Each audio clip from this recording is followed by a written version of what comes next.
Dr. Lacson explaining about the Senate status and the absence of the majority leader, Senate President Cayetano.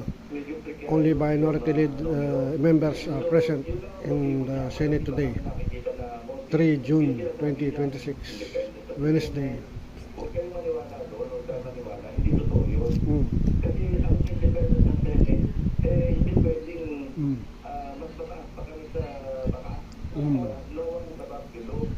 Tapos kung ang independence of the Senate ay tinatranslate niya sa hindi pag-adhere sa rule of law. Kasi rule of law yung may tumigiran kay Senator Bato at saka si Senator Bindoy. Paliwanag yun, walang argument doon.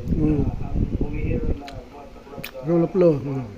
Sabi na, rule of law. Kasi Tama rin si Lacson.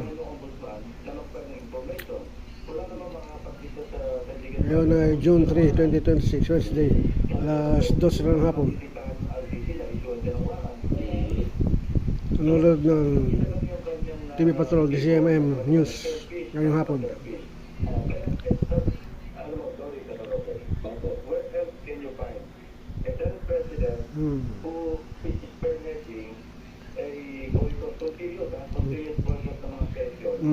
Boycott session.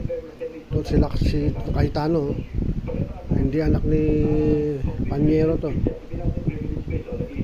Ano to, Milyontik fanatical ni Digong ito, Santo.